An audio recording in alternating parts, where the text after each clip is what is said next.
is Landed in Leadership and Enlightenment, a podcast where the guests are exceptional humans that have faced their fears to crest into their best selves, growing into a way they can help their communities, creating opportunities, and sharing their secrets and their tips that they learned along the way. Without further ado, here we are, my friends. Have a great time today and enjoy Leadership and Enlightenment. We made a great conversation, bud. Last week was a lot of fun, dude, learning about your life. Man, you have an exciting adventure that you've been through to get to where you're at. And I think you're a bit younger than me even still. Yeah, I'm 43. I don't know how old you are, but I'm 43. I think I got to do the math every time, but I'm turning 44 this year, I guess. Yeah. I'm just over the speed limit. I'm running at There you go. 56 now. Yeah. So Okay, that's there you cool, go. man. We get to see these differences in here. You shared so much with me. I'm just going to let you loose on the audience. But before we get you into your main drag, I always love to start with like kind of where we came out of high school. Where did you go to school and where did you grow up? So I grew up in the middle of nowhere, literally the middle of nowhere. So I started on a ranch on my family's.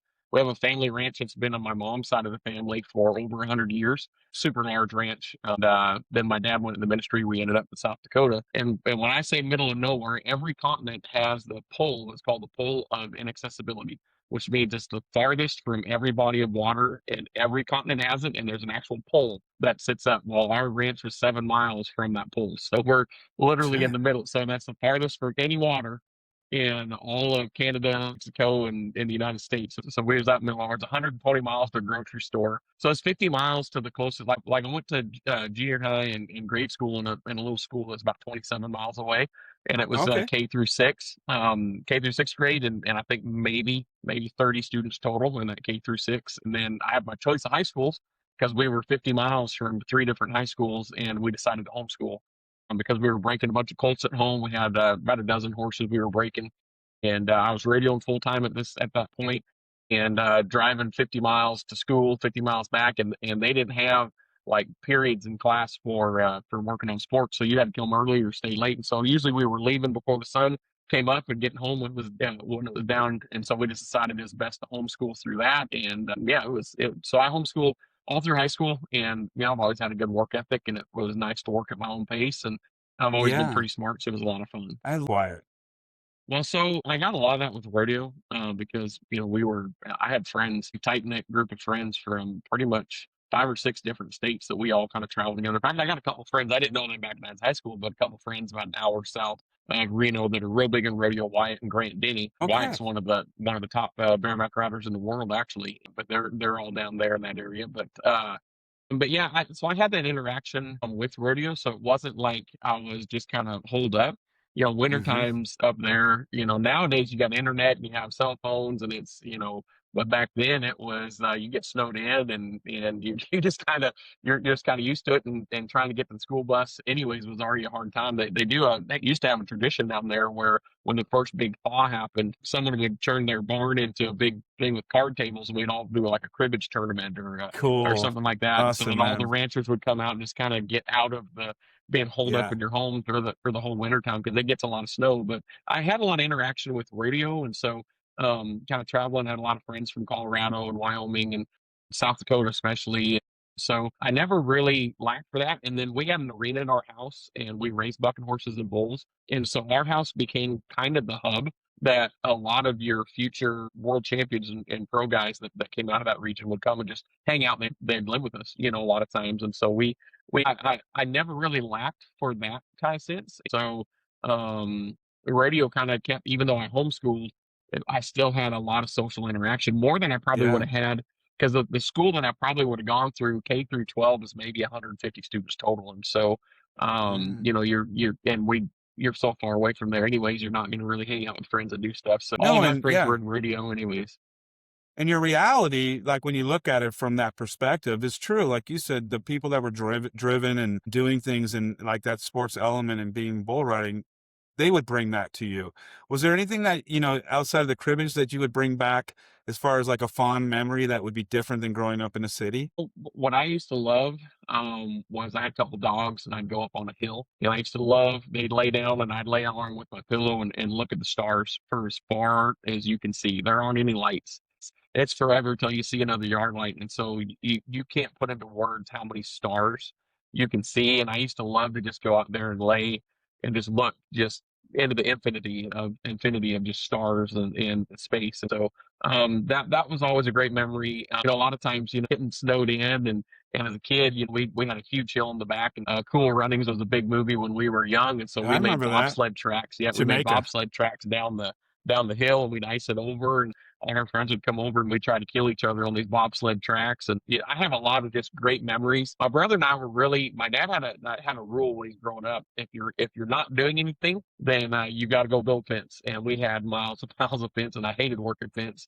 And so my brother and I would just find things to do. And so we were always inventing fun things to do, and we weren't allowed in the house.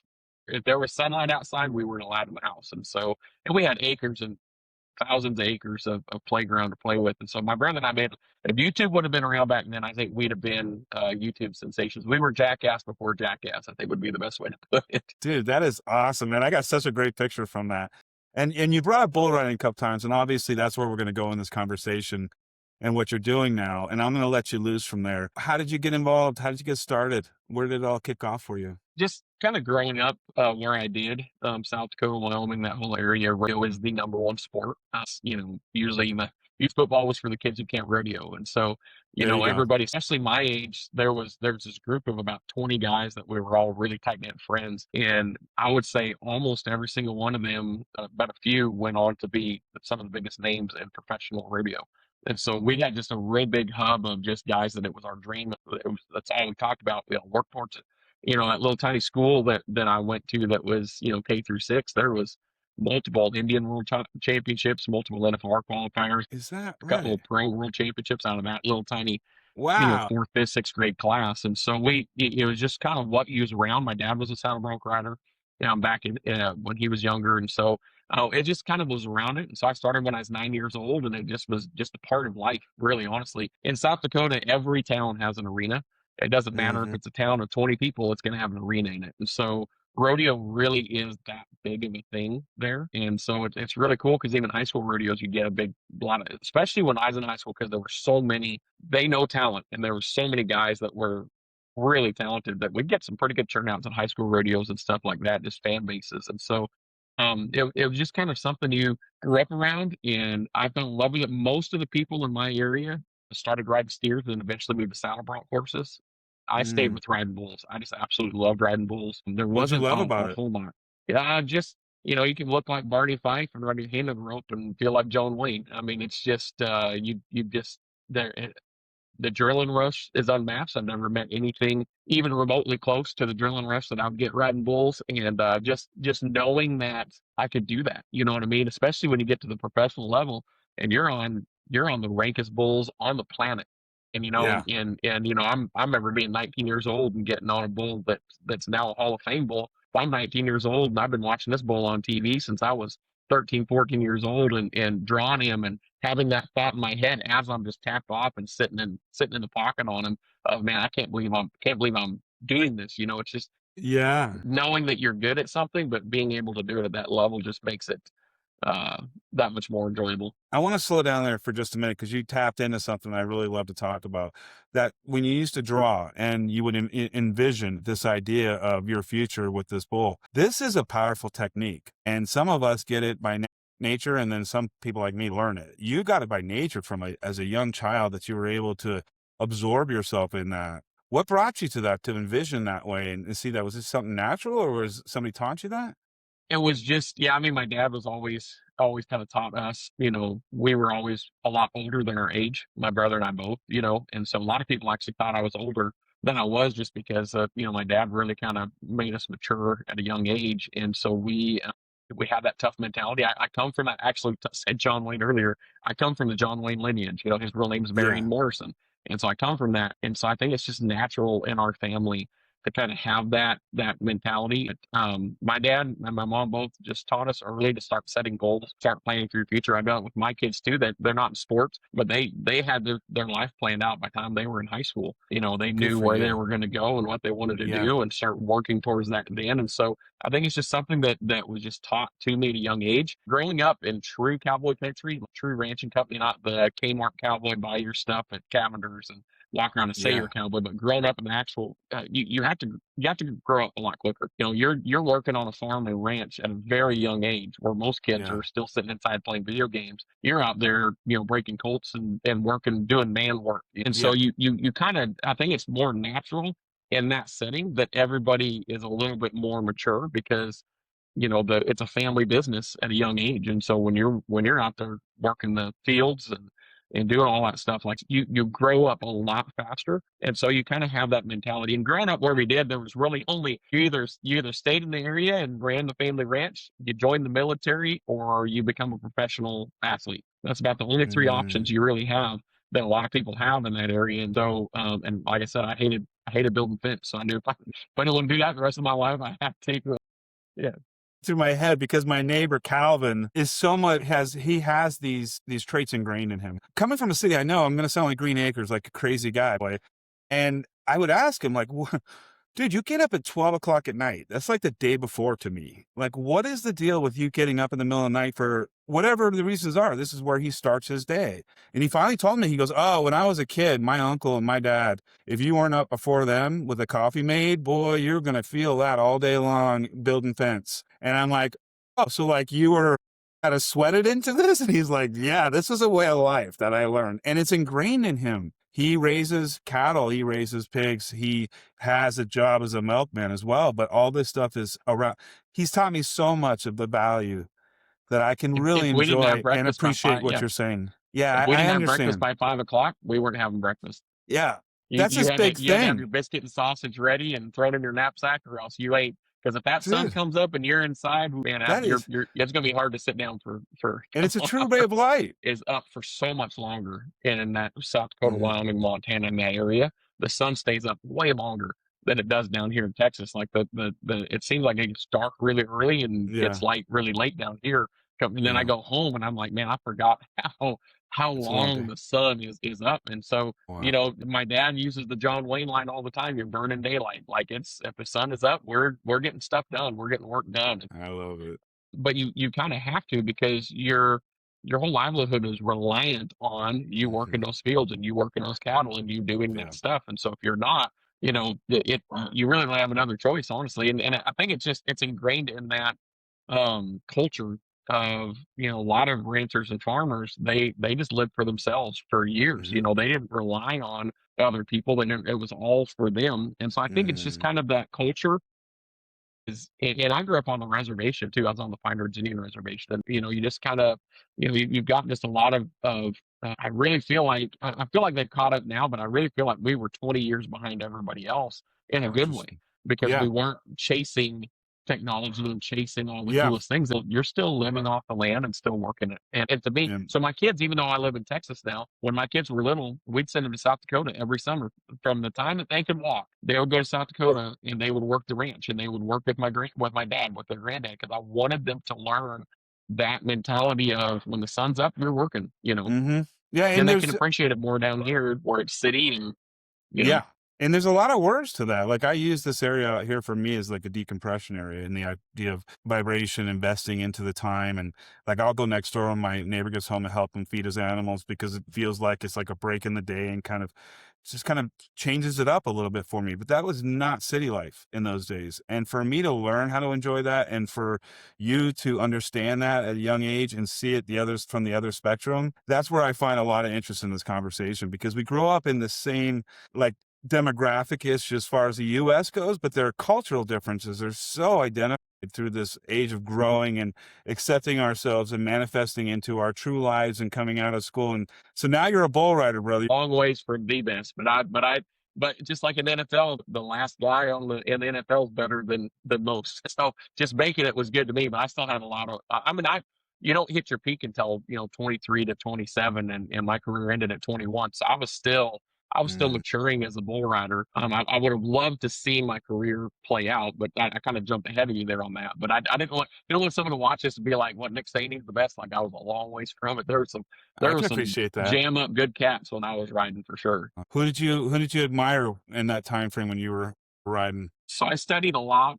Terry Don West. I studied Terry Don West's upper body, the Mm, upper body control that he had, and then I studied a lot of Adrian Marias's lower legs, and then a lot of Tough Edom's lower legs as well. I didn't like his upper body so much, but Terry Don West's upper body was just, I mean, it was sound. Cody Custer was who taught me. He's a Hall of Fame buck and bull. So I studied a lot of Cody Custer, Clint Bronger, guys like that. It was really cool because when I was 16, Cody took me on the road with him professionally, so I got to see that field. You can't ride professionally in rodeo until you're 18, and Cody took me on the Okay. road with him, and I got to see and be in the locker room and be around And these guys. visualize it. And then like Adrian Marias, he was the greatest of all time. At that time, he's been passed up with some guys that are pretty great, but at the time he was as good as it was him and Jim Sharp. And I ended up traveling with Adrian for a couple of years. He ended up being my travel partner for a while. So Jeez. it's so cool, these guys that I idolize, these guys that I watched, and it'd be like a kid playing football and Tom Brady and Peyton Manning Yeah. saying, "Hey, jump in the car with us. You're gonna be on the sidelines for an They're your entire season." uncles. Well, actually, Yeah, exactly. the Mannings have a Yeah, nephew coming out of college that just got that same investment of time. And again, enamored.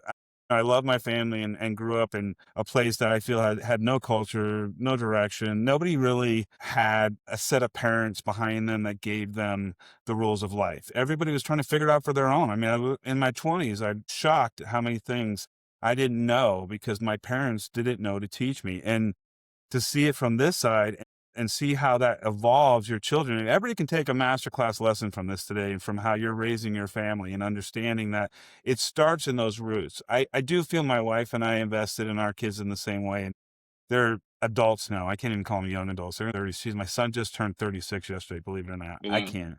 And I have a 2-year-old granddaughter. And I love the understanding that I see now, but understand also that in their worlds, they're trying to find their way and their place. And it's such a different environment than when you were growing up and were able to be taken under the wings. And you didn't know these people were of the greatness that they are now, right? Back then, you were just rolling with I them with did. their I mean, they friends. were they were Okay. like they were the guys. Like these guys Okay. were, yeah. Like what as a kid growing up, these are the guys I studied. These are the guys that, and I'd sit and watch Okay. the film, and I would put it on slow motion and would break down every jump and just watch. Like I'll watch these guys. I mean, these were my heroes, and then I'm in a locker room with all my heroes. It was a dream come true for When me, did you honestly, and getting to do that.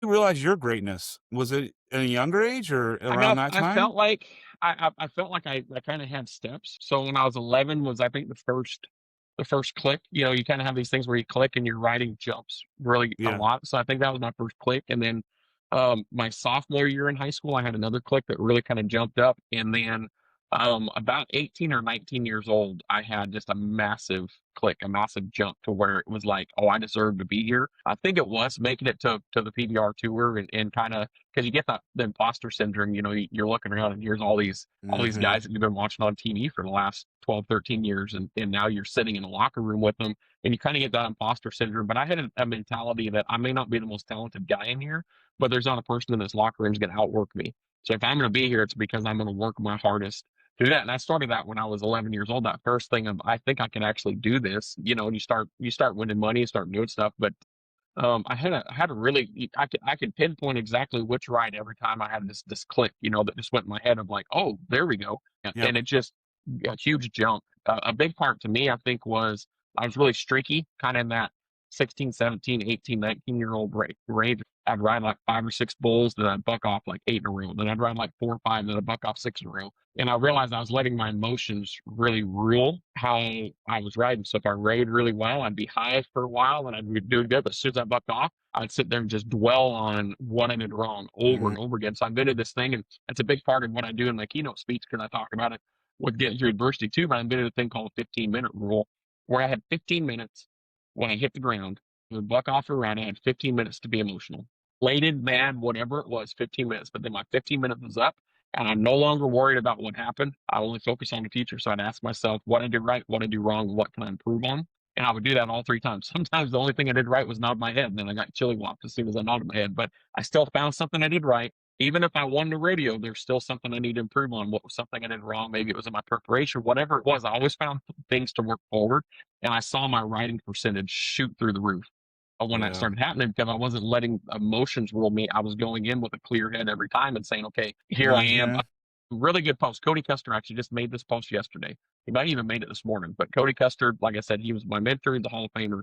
he was talking about how he drew Red Wolf a few months after the Red Wolf had killed Brent Thurman, who's one of Cody's best friends. And he said, Okay. he knew it and he'd drawn him. And he's driving to California for this rodeo, and he's just thinking about it over and over again, Oof. and thinking about his friend Brent. He's thinking about all this different stuff, and then he gets on and he bucks off because he's thinking about that negative two sign too much.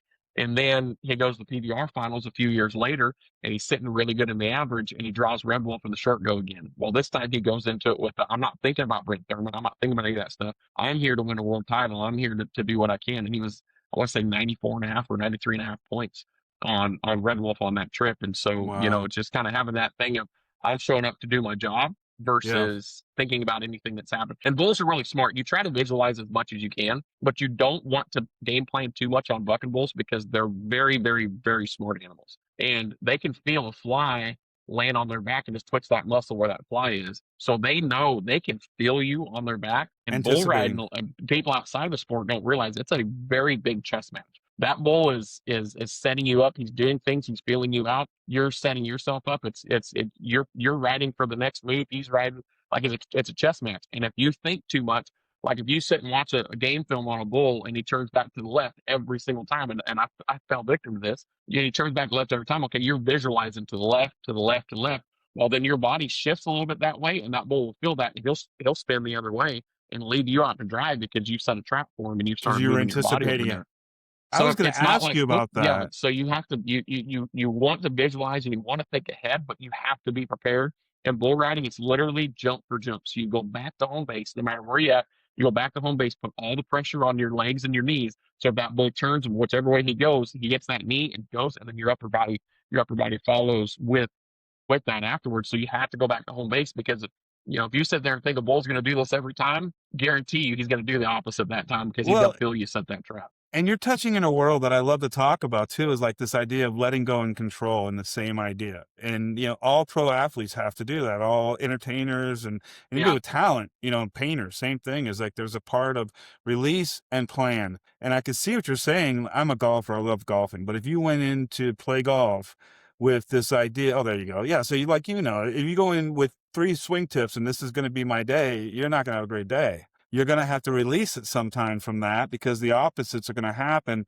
And it's so interesting because I was going to ask earlier, like, does the bull have a relationship with you? Like, is there this idea of how you approach because horses you have relationships with when you're around horses. So I have to imagine you have a Bulls relationship really with these remember bulls. you, but a really good example is a bull that was called Nightmare. He was just kind of a bull around South Dakota, and he was just really hard to ride, kind of just a hunk of junk, to be honest with you. But he's big old, he's 16 and a half hands tall, so he's taller than most horses. Big old brindle bull, huge horns coming back. And first time I drew him, I would sit on bulls and I'd scratch their neck and I would talk to them, and I always have a way with animals. And he's throwing his head around, he's doing all this different stuff, and I just stayed there calm on him and just kept petting on him and scratching his back. Well, he jumped out there and was like letting the air out of a balloon because I made it past his really nasty jumps, and then he didn't know what to do because he used to bucking guys off there, and he just kind of lost it.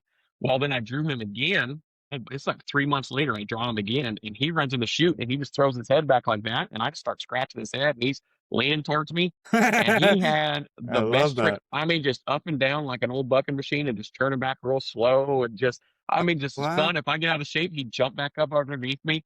Well, then I ended up. So this bull had been ridden, I think, 10 times in his career, and I rode him 7 of those 10 times. So I kept drawing him, and he kept just being sweet with me. Everybody else, he would be dirty and nasty. With me, he would just be this super sweet bull. Well, it got to a point where like he's they call him Nightmare because he's mean as all get out. Like he'll run up, hit the panels. He's just mean. Well, he would see me, he'd run up to the panels, he'd swing sideways and just get his whole body up against the panel, and I'd start scratching his belly.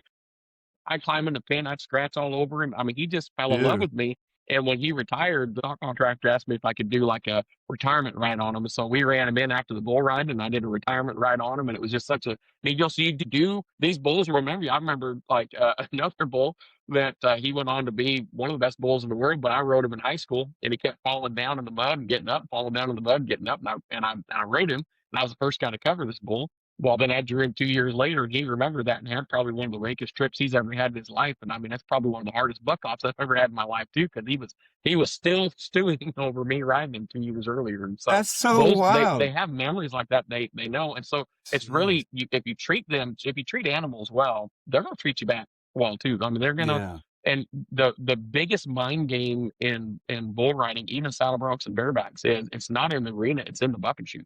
Because that's where a lot of, just like when you get on a horse, you said horses kind of get, when you get on a horse for the first time, they're going to try things to see how much you know. They're going to do little tiny things, and if you don't let, and you spin them and don't let him get away with that, then they try something. You spin them, don't let him get away with it. Then they know, oh, hey, this guy knows what he's doing. I Right. better behave. Versus, oh, I'm gonna be a spoiled rotten brat with this guy because he doesn't know what he's doing. Yeah. So bulls will do the same thing in the shoot. Like they'll lean on your leg and they'll push on you. They'll squat down. They'll do all this different stuff, jump back and forth, and it's a mind game they're trying to do. And it's, they're leaning on a leg this way to try to get your leg, smashed up against the chutes, and then they'll come to the other side. Like there's a lot of chess happening in the chutes before you ever even nod your head. And so there's a lot of that goes. These bulls, they're smart. They're very smart animals, and they remember. I think back to Little Yellow Jacket when they had the $1 million ride with Cody Hart. And it was the first time they was putting $1 million up. I mean, this was back in the first time they put early 2000s, somewhere in there. But first time they put $1 million up, and they put Little Yellow Jacket up on her. They had the stock contractor was on Jay Leno, and they had Cody on Jay Leno. They're talking about this $1 million ride, and then they put the chandelier over top and looked at LYJ's pen, and I mean, he just lived in style. And he knew it was on the line. And I don't think there's a person on the planet in history would have rode that bull that day. Like the trip that Really? he had, I mean, Wow. he too jumped Cody Hart, and at the time, Cody Hart was the best bull rider going at that time, and he flat out two jumped him because he just was. These bulls, they know. I got a friend that I encourage everybody to follow their social media. It's nothing but try ranch, and it's a buddy of mine that used to live at our house, and we used to ride bulls together. Him and his brother. Well, now he races bucking bulls, some of the best bucking bulls in the world. And his daughter, they'll post videos of her riding them around in the pasture like horses, just sitting on her back, and then or in the back pen driving them around. And then an hour later, they're on TV bucking off the best bull riders in the world. And so, And so, do you yeah, think the bulls know that they're stars, oh like a yeah, horse, absolutely. knows it's a star? You'll see them bulls. You love to see it, especially when they're retirable. They know it, like they feel it because they'll bow up and they'll be walking around. They're basking in it, and when the crowd's really into it, they got a big crowd. Those bulls will show up, and I mean, horses will do the same thing, and they'll puff their chest out and they'll walk around like they know what they're doing, and they love it. Like them bulls and horses, like people think bucking bulls and bucking horses are bucking because we're hurting them or because we're the worst. And I actually tackle it in my book is we're tying a rope around their balls. Like, I'd like to see someone try to get their hand down there and get it around the balls because they'd probably lose their arm if they tried. Yeah. And Right. they do it because they love it. Like they're bred to Yeah. do it just like race horses. And Yeah. they love, like you watch out in the pasture, I mean, it's cool outside. They're bucking around. Like See, they love it. And they know it. And some bulls like to be ridden and some bulls hate to be ridden. And you don't want to draw those bulls that hate to be ridden after they just got covered because they're going to take it out on you. And you're they're going to be the mad. one They that, want to. They yeah, want to get yep, even. yep, and they'll soak on it. Yeah, they'll soak on it. Yeah. Dude, I want to dig in just for a second here, and then I'm gonna let you go into this next step of our conversation. But there's something from the outside that I can see, and I just want to identify. You tapped into this idea of the light within you. It happened at a young age. That level you said, level up. I call it the ping. When you feel like something hits you and you go, like, you're inspired through like this idea that it's happening. And now that you're discussing your relationships with the bulls as well and how that works, I can see how that light interacts and Mhm. goes through these things. Is there anything that you noticed that was kind of mystical about your relationships with bulls and animals and how it was an advantage for you to use this style versus others? Or is it just something that Um, has always been mainly natural just to you? Mainly just been jumping around the chutes. I didn't have shoot fighters as much as other people did. I took charge pretty early. I didn't jack around in the chutes on bulls either. My contractors used to love me to get on their bulls because I'd get in and get out. Like I didn't sit in there and take my time. And some guys they'll pull the rink tight and leave it sit for just a little bit, just kind of soak that bull a little bit. I was always, I think it was more, I wouldn't say mystical, just more of a ambient relationship that I always try to get with the animals. And I do it too, even if I'm, now I'll go down to Houston Radio and one of my buddies are in town and I'll go down there and there'll be these bucking horses run in and I'll work on their neck, and by the time that it's radio time, they're my buddy. You know what I mean? It's just you treat animals nice, and they'll treat you nice. Not so much that, I mean, I can read animals, if that's what you mean. Like, you can Yeah, see same idea. you can see It's not a they're voice. reading, and Yeah. yeah. But Yeah. you can read their, just like a dog or anything. You can kind of read their mannerisms and stuff like. And Mm-hmm. ranching, you have to really learn early how to read animals, Mm-hmm. because you'll get yourself run over if you don't. Like, you have Yeah. to know when a horse or a bull's bluffing, or cows. But cows, people think bulls are the worst. Cows are the worst. You got to go tag their calves. Man, there's nothing more heart pounding than when you got to go tag a calf on a cow that's hooky, because she will Wow. get you down. And I remember my brother and I'll tell this story real quick. My brother and I, we were tagging calves, and I mean, this is a big old pasture, so you're not running them in the chute. We're out. You're chasing them on horse, roping the calf, getting off, doctoring the calf, and then you tag them. You tag them with who their mom is. You write it on their number on there, so you can when you go to brand, you know who, what the offspring comes off of. That way, if you want to keep them as a bull, or you want to steer them, but you just keep track. You have to keep track of every animal. It's not just kind of a random free for all. And so we're out tagging these calves, and I go chasing the calf over one hill. My brother goes chasing the calf over the other hill. And I get my calf, and I tag about three more calves. I haven't seen my brother in a while. And so I go right over the hill, because I'm thinking he got in a bad wreck. Because, I mean, you're running your horse wide open, and sometimes you get bad wrecks. I come over the hill, Mm-hmm. and we had this crooked haired sister or daughter. Crooked hair's probably the most famous fighting bull of all time. And so you Okay. got this crook. Then she's got one horn broke off and another horn, and she's laying on top of my brother. He's laying on his back, and they're both worn out. She's hooked the tar out of him. She's laying on him.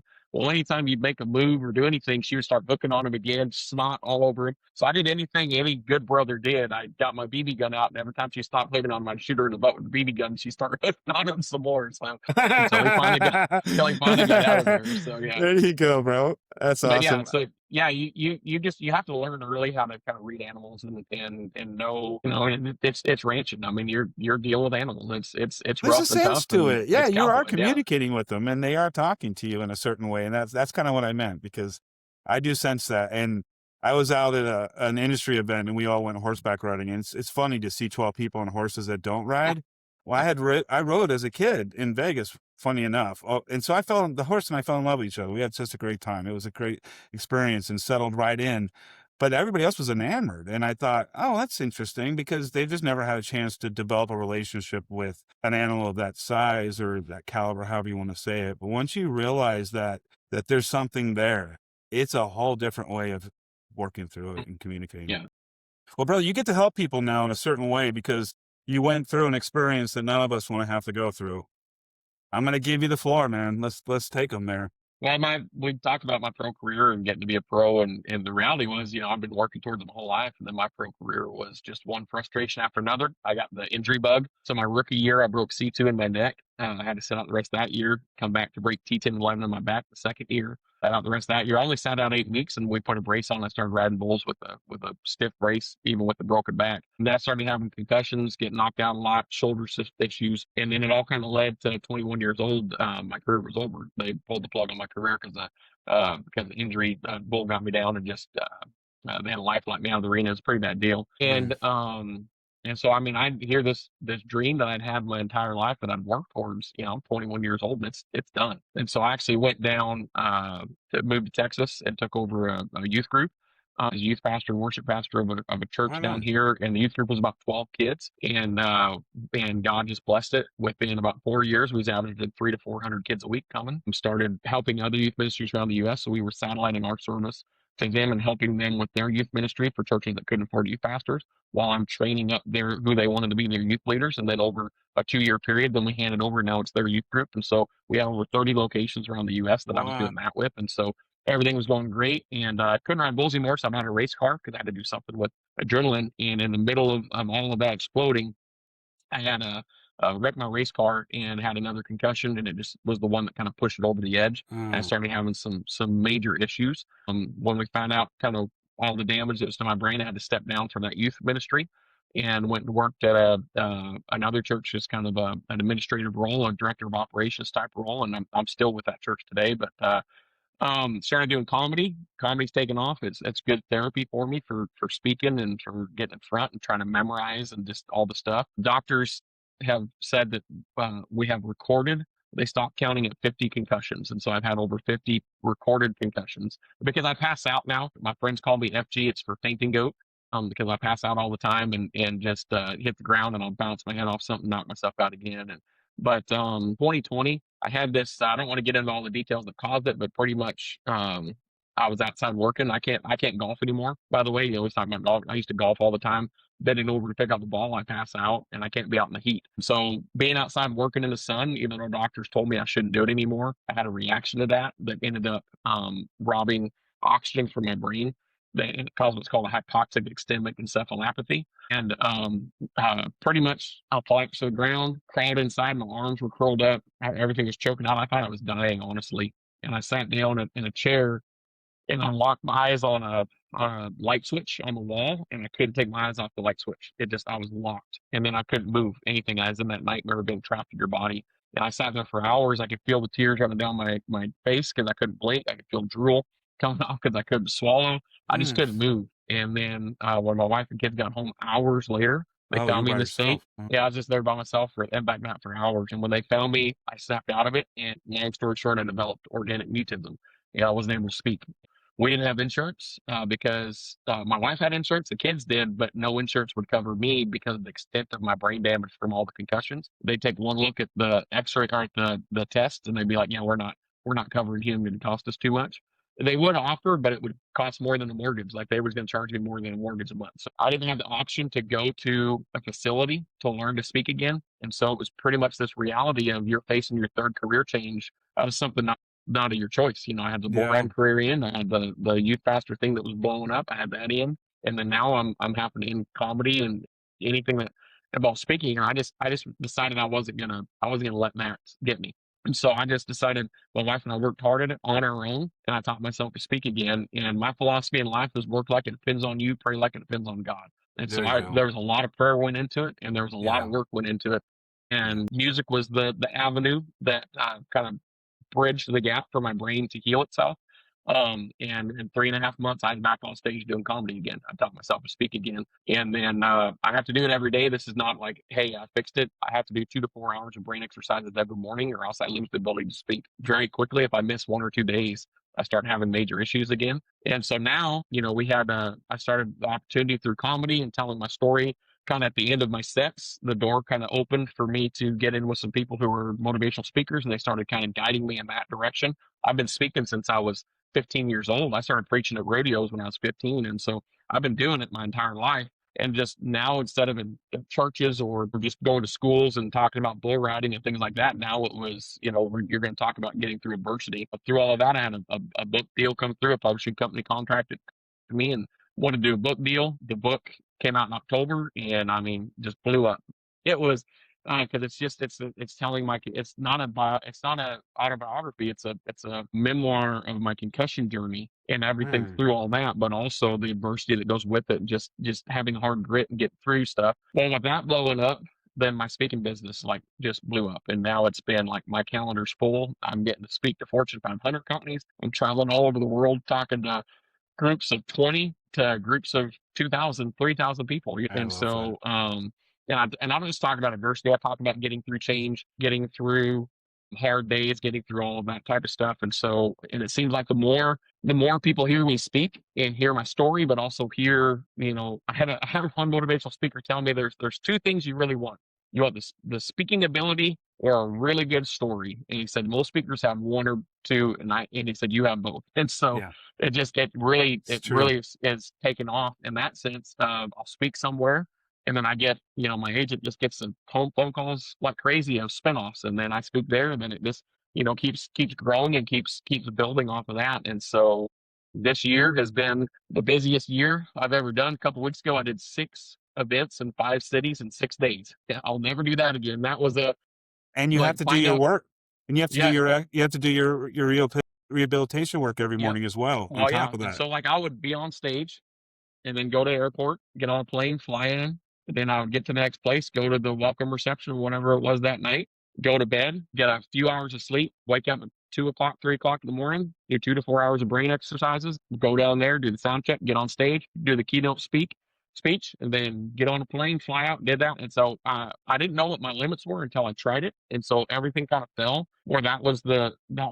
what happened. And now I know my limits. 2 or 3 a Yes. week is probably the max that I'm going to do from here on out. But it was just like, hey, I want to see how hard I can push myself and where my limits are. And then I took a whole week off after that to recover and let my brain kind of hit. And then we're back at it now. And so and this week I've been home. And so I'm fitting in all the podcasts that everybody that's got a hold of it said, hey, I'd like to be on a podcast. I think this is my seventh or eighth podcast this week. Just trying to get as many of those. I'm work like it depends on me, pray like it depends on God, and the same mentality I had in the locker room. I'm Yeah. not going to let anybody outwork me. I'm going to work as hard Yeah. as I can towards it, and that's kind of what I talk about in my speech is what you can and can't control. You can't Yeah. control other people. I can't control the past. I can only control what I do moving forward. And the three things that I have to control are my attitude, my mentality, and my work ethic.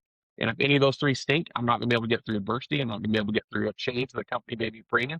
I'm not going to be able to Mhm. get through hard days or hard seasons. And so that's kind of what I talk about. And that's kind of so it started out with my motivational speaking. It was 90% story, 10% material. And now I'm learning, I'm adapting, and I try to adapt to, and I'm realizing that companies that everybody's got a story. The story is the hook, but now it's 10% story, 90% material, and Yeah. it's what can you do in your Yeah. life? What can you draw from it?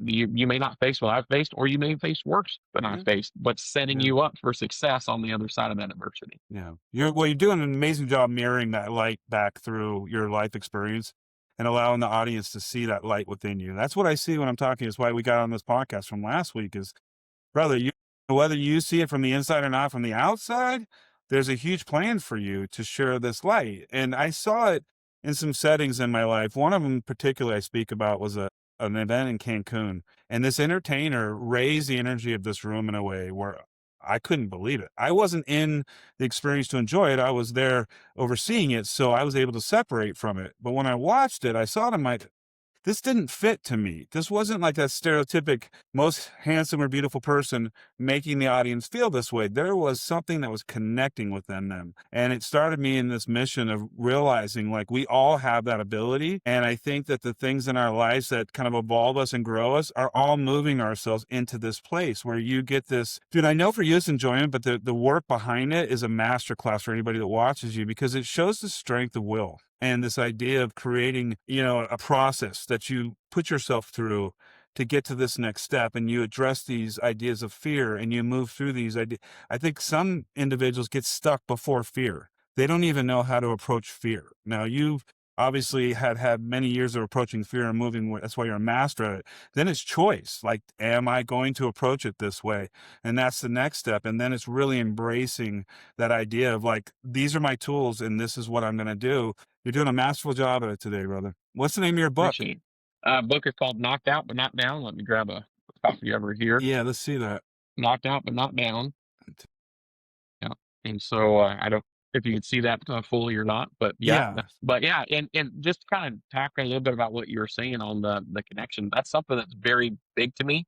And so if a company's going to pay me good money to come and speak and be the keynote speaker at their event, I'm not just going to show up and get a speech. I want to give them a speech that's going to be actionable for that conference. No matter how many I have, I ask, can you give me 4 or 5 names of people who you don't mind me contacting and they won't mind me contacting, just so I can kind of get a feel for your conference, Yeah. so I can get a feel for what you're doing. And then if I can be there at the reception the night before, I'll see other speakers go and grab food and go back up to their hotel. I'm there all night. I'm going table to table. I'm talking to people. I'm not, if they ask who I am, I'll say, well, I'm the keynote speaker for tomorrow. But Hmm. otherwise, I'm just going around meeting people and talking Yeah. to people because I've seen audiences, if they buy into you as a human before they buy into you as a speaker, you can make a much bit deeper impact into their lives, especially if I haven't said anything about what I'm dealing with, and then they go to announce me and they show the video up there and they're like, holy cow, like this guy went through all that. We were just talking to him last night.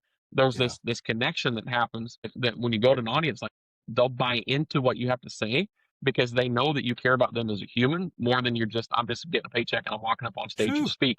Like it's I'm here for you. And so I really try to do that. And it's getting harder as I get more gigs. But like I said, I block days off, and this entire day is going to be nothing but. So I've got 2 days this week is nothing but podcasts, and then I have 3 days this week is nothing but talking to people at future conferences that I'm going to be at, and I've got a And system get in a feel place for now. it. Yep, and I got a system in place. So okay, 2 months out, I need to start contacting them rather than before I just contact everybody and, they booked me for a conference in September. And I'm getting a hold of them now. They're like, I don't even know if I'm going to be at the conference. And so now I try to get closer, but then when I show up, I've got people that I've talked to already. And so I can have that I love connection. You're that. not this lonely, because speaking's a very lonely thing unless there's other speakers that you happen to do a lot of shows with. It's a very lonely deal. So I try to have that so you have that connection. Connection to me is a very big thing. I treat it like I do an animal. If I'm getting on that animal, I want to have a connection with that animal because we're going to have a whole lot better experience if that animal buys into me. And rather than just someone wanting to get on them. And so I try to do that same with my audiences. And some conferences, it's easier because it's not a huge crowd. Other conferences, it's bigger. It's harder to do that because you're not going to meet everybody, but you still will I'll try to build that rapport with people beforehand if I can. And I think that's, your strength. I think your superpower, honestly, is most people, if they were in their 20s thinking about cresting into a speaking career, would probably be trying to elevate their mindset to be a leader or an influencer on stage of their audience, rather than realizing like the audience itself wants to connect to you through a human connection. I take this too to heart. I was given this wisdom years ago when I was in a different business and we talked to big audiences, and they're like, the imperfection of what you say on stage is what people bond to. It's not the perfect way you say it. It's the idea that they can see themselves in you. And I think there's some really great speakers out there that make mistakes on purpose just so the audience feels like they have a chance to understand where this person's coming from. But great way to leave the podcast at the end, my Yeah, friend. I think that appreciate it. is that nugget of wisdom that I would have asked you for. How can everybody get a hold of you? They can follow me on Instagram at Nick Morrison Comedy, and then LinkedIn, Nick Morrison Speaker. Those are the two places. The other stuff I try to keep for my personal. Of Instagram, you can follow. I'll have some of my speaking stuff on there, and then LinkedIn. So Nick Morrison Comedy, Instagram, and then LinkedIn, and then they go to nickmorrisonspeaker.com. And you can read all kinds of stuff you want about what I talk on my history, all that different stuff. The agency that I signed with did a great job building that website, way better than the comedy website that I built, nickmorrisoncomedy.com. I built that I'm one, going and to have to look at it's them not as both good now. as. It's like I look at the two, I'm like, I'm gonna have to take my comedy website down. You can tell when a professional makes it versus a cowboy just trying to click things together. I'm learning that same myself. Well, friend, I know that we'll talk in the future. Your friendship is starting to grow in me, and I hope there's another podcast that we can jump on maybe midsummer and kind of review some of these great opportunities that you've had to speak in. I'm excited for you. Ever since I met you, man, you've been an influence in my life too, Nick. So I know Thank there's you a very bunch of much. people lined up out there ready to call you after hearing you talk today. I Thanks, hope brother. so, and I want to bless people, and that's what I'm here to I do. could see that. Well, I'm going to leave you with one thank you that you put the energy in to be on this podcast today. I know you put work in this morning, that 4 hours that you put in to be able to speak today. I definitely appreciate, my friend. You're more than you Appreciate you. know. I Yeah. appreciate it. Thank you. All right, brother. Take care. We'll talk to you soon. Thank you. Well, there we go. Another amazing example of the universe working in its magnificent way today. Appreciate you showing up and look forward to seeing you again at Leadership and Enlightenment.